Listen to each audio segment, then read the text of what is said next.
નજર કરીશું મેટ્રો 50 સમાચારો પર। રાજ્યમાં બેવડી ઋતુની અસર યથાવત જોવા મળશે। ઉત્તર પૂર્વના પવનો ફૂંકાતા સવારે ઠંડી તો બપોરે ગરમીનો અહેસાસ થશે। હવામાન વિભાગના અનુમાન મુજબ રાજ્યમાં ઉત્તર પૂર્વ દિશાના પવનો ફૂંકાતા રહેશે, જેના કારણે ખાસ કરીને સવારે ઠંડીનો અહેસાસ અનુભવાશે।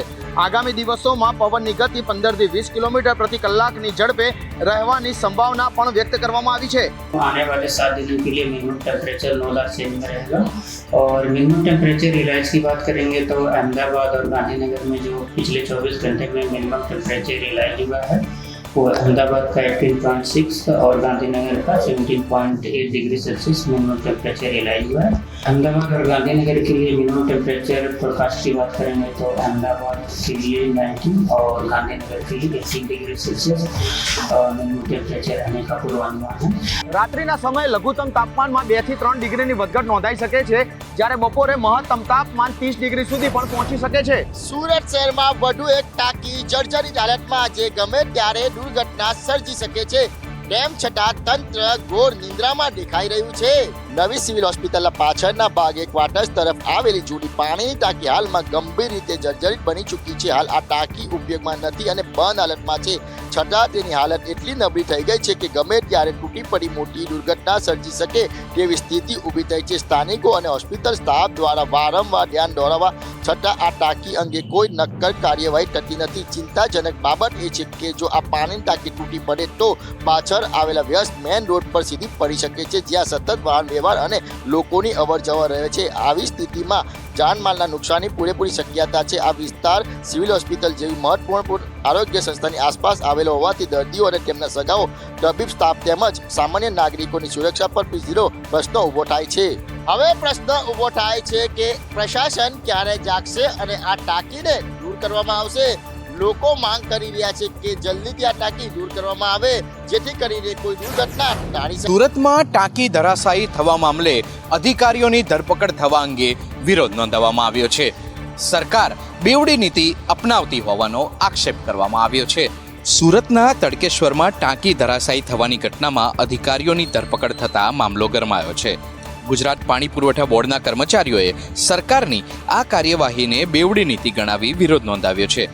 ગાંધીનગર સ્થિત જલ સેવા ભવન ખાતે મોટી સંખ્યામાં કર્મચારીઓ એકઠા થયા હતા। ઉચ્ચ અધિકારીઓને રજૂઆત પણ કરી હતી। જેના અનુસંધાને અમારા અધિકારીઓને કોઈપણ જાતની ઉલટ તપાસ કર્યા સિવાય, પ્રાથમિક તપાસ કર્યા સિવાય કે એમની સામે કોઈપણ આરોપનામું ઘડ્યા સિવાય એમની ધરપકડ કરી અને રાતોરાત એમને જેલના હવાલે કરવામાં આવ્યા છે। અમારા અધિકારીઓ નિર્દોષ છે। રાજ્ય સરકારનું દિન રાત 24 કલાક જ્યારે કામ કરે છે, ટૂંક સમયમાં કામ કરીને ગુજરાતની 6.5 કરોડ જનતાને જ્યારે અમે પાણી પીવડાવવાનું ભગીરથ અને સેવાભાવી કામ કરીએ છીએ, ત્યારે જ્યારે અમારા ઉપર જ આવા આક્ષેપો થઈને અમને જો જેલના હવાલે કરવામાં આવતા હોય અને અમને રાજ્ય સરકારનું કે પાણી પુરવઠા બોર્ડનું કોઈ પ્રોટેક્શન ના મળતું હોય તો અમારે આવા સંજોગોમાં કેવી રીતે કામગીરી બજાવી એનો અમે આજે વિરોધ કરવા માટે અમારા સભ્ય સચિવશ્રીની અમે મુલાકાત લીધી હતી। અધિકારીઓને જો આગામી સમયમાં ન્યાય આપવામાં નહીં આવે તો આંદોલન વધુ તેજ બનાવવાની ચીમકી પણ ઉચ્ચારવામાં આવી છે। રાજ્યમાં તોલમાપ વિભાગે સોના ચાંદીની દુકાનો અને જ્વેલરી શોરૂમ પર આકસ્મિક તપાસનો સપાટો બોલાવ્યો છે। રાજ્યના તોલમાપ વિભાગે ગુજરાતમાં સોના ચાંદી અને જ્વેલરી શોરૂમના 370 એકમોમાં દરોડાની મોટી કાર્યવાહી કરી। રાજ્યભરમાં નિયત વજન કરતાં ઓછું વજન આપતા અનેક એકમો સામે ફરિયાદોને પગલે આ દરોડા પાડવામાં આવ્યા હતા। તોલમાપ ખાતા દ્વારા તપાસ દરમિયાન વજન કાંટાની સઘન તપાસ કરવામાં આવી હતી। રાજ્યમાં 273 એકમો સામે પ્રોસિક્યુશન કેસ કરવામાં આવ્યા છે। રાજ્યના 25 જિલ્લાઓમાં વિવિધ એકમો પર દરોડા કરવામાં આવ્યા હતા અને તપાસ દરમિયાન 273 એકમો સામે પ્રોસિક્યુશન કેસ નોંધાયા છે। કેટલાક એકમોએ ખરાઈ પ્રમાણપત્ર પ્રદર્શિત ન કરવાને લીધે પણ કાર્યવાહી કરવામાં આવી। નિયમો ભંગ કરવા બદલ કુલ ₹6.79 લાખની સ્થળ માંડવાડ કરવામાં આવી। અમદાવાદમાં 61 એકમોની તપાસ કરી જ્યારે 22 એકમો સામે કેસ કર્યા છે। આ ઉપરાંત ભરૂચ નર્મદામાં 27 એકમોની તપાસ કરી અને 25 કેસ કર્યા છે। આ સહિત પાટણ, બનાસકાંઠા, મોરબી, રાજકોટ સહિતના જિલ્લાઓમાં પણ તોલમાપ વિભાગે તપાસ કરી હતી। સુરતમાં ગુજસી ટોકના મુખ્ય આરોપી આશિષ ચિકનાએ ગુંડાગીરી કરી રીલ વાયરલ करनारને ચાકુની અણીએ ધમકાવીને લૂંટ ચલાવી। એક તો ચોરી ऊपर से सीना चोरी કહેવતને સાર્થક કરતી ઘટના બની છે। સુરત શહેરના કુખ્યાત ગુસ્સી ટોકના આરોપી આશિષ ચિકનાની વધુ એક ગુંડાગીરી સામે આવી. ગાડીઓના કાફલા સાથે પહેલા તો રોમિયોગીરી કરી વિડીયો બનાવ્યો. આરોપી આશિષ ચિકનાએ પોતાના સાગરીતો સાથે રોફ જમાવ્યો. ત્યારબાદ આશિષ ચિકનાએ રીલ વાયરલ કરનાર યુવકને ચાકુની અણીએ ધમકાવી 4,500 રૂપિયા લૂંટી લીધા.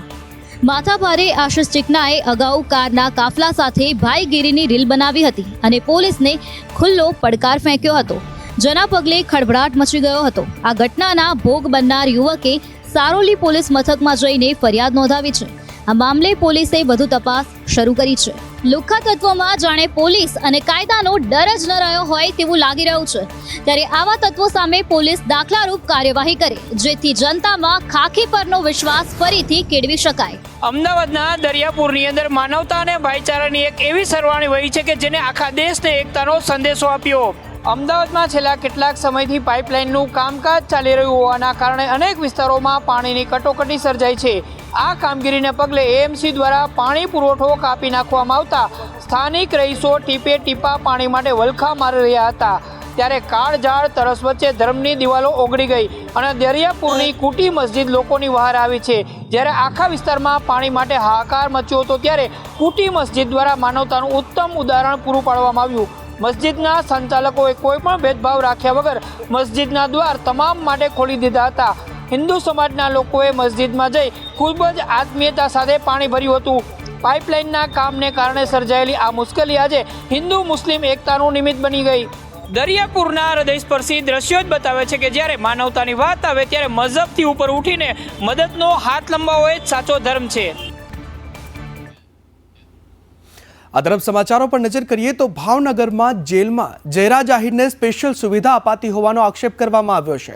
જેલમાં સુવિધા અપાતી હોવાનો નવનીતનો વિડીયો વાયરલ થયો છે. નિયમ વિરુદ્ધ વીઆઈપી સુવિધા આપવામાં આવે છે તેવું નવનીત બાલદિયાનું કહેવું છે. તેનો વિડીયો વાયરલ થયો છે. જેલના સીસીટીવી ચેક કરાય તો હકીકત બહાર આવશે. ભાવનગર જિલ્લા જેલમાં જયરાજ આહિરને સુવિધાના આક્ષેપ કરવામાં આવ્યા છે. નવનીતે ડીજીપી જેલ, ડીઆઈજી જેલ વિભાગને પત્ર લખ્યો છે. દાણા પોલીસ સ્ટેશનમાં ગંભીર ગુનામાં મુખ્ય આરોપી જયરાજ માયાભાઈ ભમ્મર સહિતના ઘણા આરોપીઓ જેલમાં હોવા છતાં તેમને નિયમો વિરુદ્ધ વીઆઈપી સુવિધાઓ આપવામાં આવી રહી છે.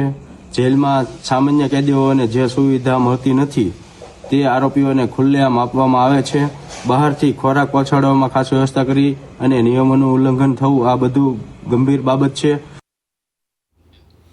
આ તરફ ખેડાના નડિયાદમાં નર્સિંગ વિદ્યાર્થીની આત્મહત્યાનો જે કેસ છે તેમાં દિનશા પટેલ નર્સિંગ કોલેજના આચાર્ય વિરુદ્ધ ગુનો દાખલ કરવામાં આવ્યો છે. કોલેજના આચાર્ય સહિત 5 વિરુદ્ધ ગુનો દાખલ કરાયો છે. મૃતકના માતા ઉર્મિલાબેન પાટીલે પોલીસ ફરિયાદ નોંધાવી છે. નર્સિંગ વિદ્યાર્થી પર માનસિક ત્રાસ ગુજાર્યાની ફરિયાદ તે વિદ્યાર્થીની માતા દ્વારા નોંધાવવામાં આવી છે.